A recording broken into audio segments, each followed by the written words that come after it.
ഉണ്ടാക്കുന്നവർക്കേ നടക്കുള്ളൂ. അപ്പോൾ America, Germany, China, Japan തുടങ്ങിയ വമ്പൻ രാജ്യങ്ങൾ ചേർന്ന് ഒരു കരാറുണ്ടാക്കി. അങ്ങനെ ലോകത്തെ ഇത്തരത്തിലുള്ള പ്രക്രിയകൾ എങ്ങനെ ഇല്ലാതാക്കാൻ ചർച്ച ചെയ്തതിന് ഫണ്ട് ഉണ്ടാക്കി ട്രംപ് ആദ്യം ഇന്ന് ഇറങ്ങിപ്പോയി. അമേരിക്കയിലെ മുൻ പ്രസിഡന്റുമാരിൽ നിന്നൊക്കെ അപേക്ഷിച്ച് ഏറ്റവും കൊടിയ പരിസ്ഥിതി വിരുദ്ധമായ സമീപനം സ്വീകരിച്ചത് അദ്ദേഹമാണ്. അദ്ദേഹത്തിൻ്റെ കലിപ്പ് അറിയണമെങ്കിൽ അദ്ദേഹം സ്ട്രോ പ്ലാസ്റ്റിക്കിൻ്റെത് ലോകം മുഴുവൻ നിരോധിച്ചു. കടലാസിൻ്റെ സ്ട്രോ ആക്കിയല്ലോ. അദ്ദേഹം ആദ്യം ചെയ്ത ഉത്തരവ് രണ്ടാമത്തെ എന്താ പറയുക, സ്ട്രോ പ്ലാസ്റ്റിക് വരുത്തി എന്നുള്ള. എന്നുവെച്ചാൽ പെട്രോളിയം ഇൻഡസ്ട്രീസിനെ സഹായിക്കാൻ വേണ്ടിയിട്ടാണ്. പെട്രോളിയം ബൈ പ്രോഡക്ട്സ് ആണല്ലോ ഇതൊക്കെ.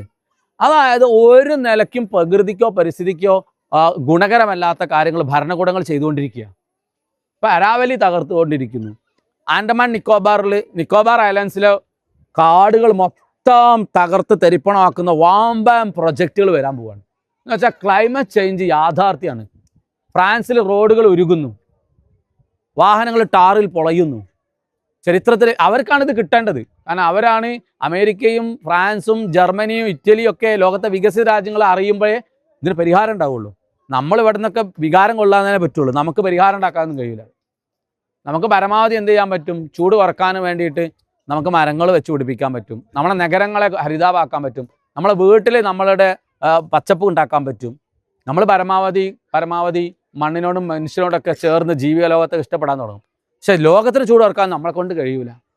പക്ഷെ ഒരു വ്യക്തിക്ക് കഴിയും. അതുകൊണ്ടാണ് കാർബൺ ഫുട് പ്രിൻ്റ് എന്ന് പറയുന്നത്. നമ്മൾ ഓരോ ദിവസവും